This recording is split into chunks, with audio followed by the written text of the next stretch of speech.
There you go. That was Standard Group CEO Orlando Lyomu. And of course, he's talking at the first anniversary of her standards. And he's raised some important issues. And of course, the theme right there is rising up the corporate ladder. But away from that, our conversation today in studio is all about the expressway. But first, the expressway is set to see motorists pay a toll charge to use the yet-to-be-built road that's going to link JKIA and James Gishuru Road into the Nairobi-Nakuru Highway. So let's take a look at some of the updates right now. The superhighway is going to be up. So we don't require a lot of land because we are actually taking advantage of the fact that we can be able to have it in the air. And as a result, then we actually don't require much more land even at Hull Park. So I have mentioned that where we actually require more land mainly is where we have interchange. And Hull Park, as it were, the only interchange you have is at Helsrasia. And the rest of the areas, we don't have any interchange that we are improving. 600 shillings a day for 5 days is 3,000 shillings, isn't it? Eh? So in a month, you're paying 12,000 shillings. Eh? That's a bill. And that's a bill for somebody who actually can afford it. All right. Eh? So that they're able to get off the other rights of way. And then other people who may not be able to afford can run on their matatus and their own cars. Cannot borrow money to put in a project that, in our own estimation, it is sufficient, traffic that can be able to pay back, the investment if it was a private investor. That is the position of the government. All right. Now, that was towards the end of October where we saw the updates coming in with regards to the fact that the expressway will not be going into Uhuru Park, but also some of the fees related. Now, the 62 billion shilling Nairobi Expressway is expected to heavily decongest the city. The project is touted as a key investment for Kenya's capital city, Nairobi, and the first ever double-decker highway that is built to ease traffic into the city, which sees Kenyans lose close to 4 man-hours daily on the roads. So to help us unpack the significance of this investment, I've got with me to my immediate left is Nathaniel Matalanga. He's the Honorary Secretary at the Institution of Engineers of Kenya. And further away from me is Stanley Mwawasi, the head of PPP at the Kenya National Highway Authority. So thank you so much both for joining me today. Thank you, Thank you. All right, so Stanley, I'll begin with you because when we talk about the payment system, we've seen that it's going to cost about 300 shillings for a small vehicle one way. So if you're using it twice a day, it's 600. About 11.25 shillings per kilometer has been estimated. So how is the payment system going to work in terms of how is it being implemented and the checking and verification? Say, okay, I've paid and now I can access that particular road. Thank you, Malika. But first, let me clarify how the system will work. First of all, you'll be paying at the end of the journey when you're exiting. Okay. At entry point, you will not pay. Because at entry point, that is where you have the system that will be picking your details. For example, you could be having a card installed in your car, and then electronically, the system will be able to count the distance from where you've started. And at exit point, automatically, the amount charged will be deducted from your card directly. Or if you are using the manual system, because we're going to install 2 systems, one fully electronic and one manual, because others may not have been able to access the card and install them in their car. So the payment will be done at the end, at the exit points, electronically or manually for those who don't have the card already installed. So how long will that process take of the payment and the initial details when you enter? Of course, first of all, when you enter, it depends how the time it takes. It depends the distance you've covered.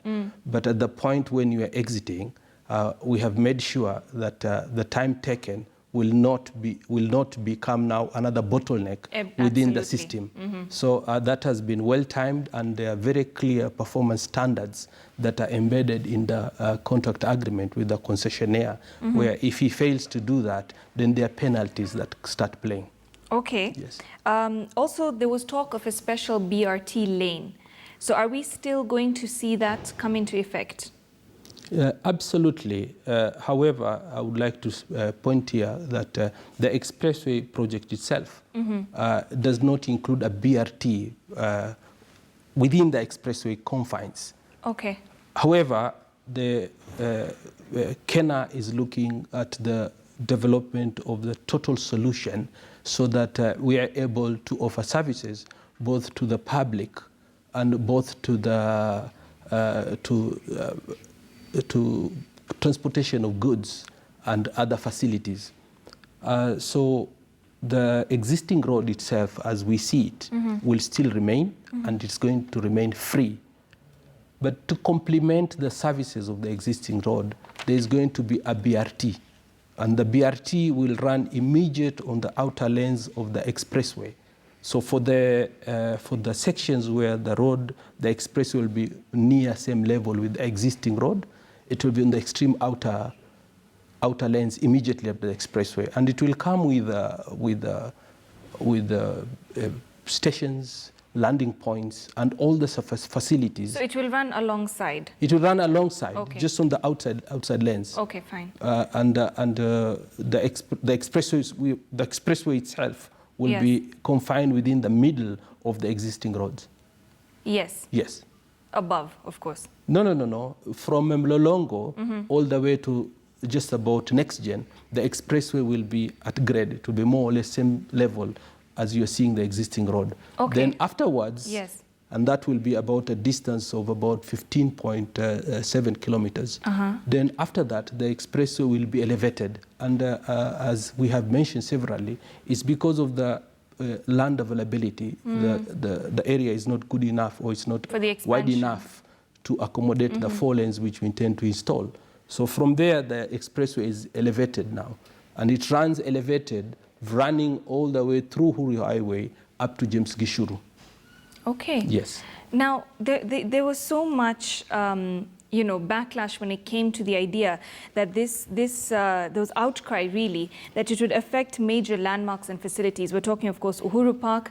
And I know the initial plan was that perhaps it would take up about 1.3 acres of Uhuru Park would be shaved off to accommodate it. There was malls, clubs, hotels, there was a lot of back and forth about people saying that it's going to affect a lot of buildings. But then, of course, we had Infrastructure Principal Secretary Paul Maringa eventually say that the road's design had been altered to minimize any damage to these facilities and to lessen the compensation payouts as well. So I'd like to bring you, Nathaniel. So what kind of changes are these and what sorts of measures had to be taken to ensure that this is possible, and is it guaranteed? Dr. Malika, thank you very much. But you know, I am not from Kenya. Yes. I am from the Institution of Engineers of Kenya. When the president launched this project, yes. we are the engineers. We are also, it was news to us. That's why we recently invited the Kenya people who are our colleagues, engineers, to come and explain to engineers in Kenya. We had a function last Friday at KICC, where the Director General and Stanley Mawasi and their colleagues came and explained to engineers what the Nairobi Expressway is. And according to us, anything that you can do to ease traffic is welcome. But the big question, maybe because we didn't understand it, we had it, most of us, for the first time when the president was launching it. We didn't know how the project had been conceived, what Kenya was going to do. So they are now explaining to us, and we are starting to understand. It's the process of back and forth to get to the same point. Yes, but I think the big question that we need to explain to ourselves is the issue of cost. Yes. Because this is a public-private partnership. Yes. And at the end of the day, the common person is going to pay the loan. So we need to be satisfied that what we are doing is value for money. And it's not, as some people have hinted, that it may be where the private partner has seen a loophole where he wants to make super profits. Yeah. So we engineers are trying to understand and say, ensure that what the government is doing is value for money for the citizens. But as what Kenya is going to do and what the PS Marigas mentioned about what they have done, I think Stanley will be able to explain how they have managed to avoid the public buildings or the Uhuru Park. I'm sure he'll be able to explain. So we'll get back to that conversation, but we're going to take a short break right now. Do stay with us.